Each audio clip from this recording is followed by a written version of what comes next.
শুক্রবার সপ্তাহের দিনগুলো যেন এক একটা পাতা, আর তাদের রাজা হলো এই পবিত্র দিনটি। এটা কোনো সাধারণ দিন নয়, এটা সেই দিন যেদিন হযরত আদম আলাইহিসসালাম সৃষ্টি হয়েছিলেন, যেদিন জান্নাতের দরজা প্রথম খুলেছিল আর শুরু হয়েছিল মানব জাতির ইতিহাস। আজ শুক্রবার, আজ জুম্মা, আজ আকাশ একটু বেশি শান্ত, বাতাসে একটা বিশেষ সুবাস, যেন জান্নাতের হাওয়ার হালকা ছোঁয়া।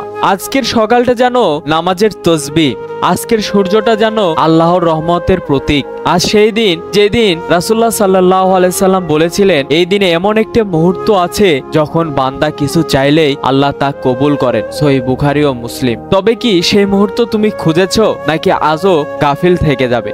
প্রিয় বন্ধু, এই হাদিসের ব্যাখ্যায় আল্লাহ সুবহানাহু ওয়া তাআলার প্রিয় হাবিব রাসূলুল্লাহ সাল্লাল্লাহু আলাইহি সাল্লাম বলেছেন, এই মুহূর্তটা তোমরা বেশি বেশি খোঁজার চেষ্টা করবে আসরের নামাজের পরে। এখনো সময় আছে, চলো আমরা আজকের সেই মুহূর্তটা খুঁজি। আজ নামাজে দাঁড়াও, শুধু ফরজ নয়, তোমার অন্তর নিয়েও দাঁড়াও, আল্লাহর সামনে নিজেকে বিলীন করে দাও। তুমি কি আজ সূরা কাহাফ পড়েছো? যে সূরার আলো কবরের আধারে তোমার সহচর হবে। পড়ো দরুদ শরীফ, প্রিয় নবী সাল্লাল্লাহু আলাইহি সাল্লামের প্রতি ভালোবাসা জাহির করো। দুনিয়া যতই ব্যস্ত হোক না কেন, তোমার শুক্রবার যেন অযথা না কাটে, কারণ এই দিনেই হয় নাজাতের ডাক, এই দিনেই আল্লাহর নিকটবর্তী হন। জুম্মার খুতবায় আছে পথের দিশা, মসজিদের মেঝেতে আছে শান্তির ঘ্রাণ, প্রতিটি রাকাতে আছে মুক্তির চাবি। তুমি প্রস্তুত তো এই মুহূর্তে নিজের গুনাহ মুছে ফেলতে, তোমার দোয়া কবুল করাতে? তবে এসো, এই জুম্মার আলোয় আল্লাহর রহমতের নিচে নতুন করে জেগে উঠি আমরা, হৃদয়ে, আত্মায়, জীবনে। আল্লাহ আমাদেরকে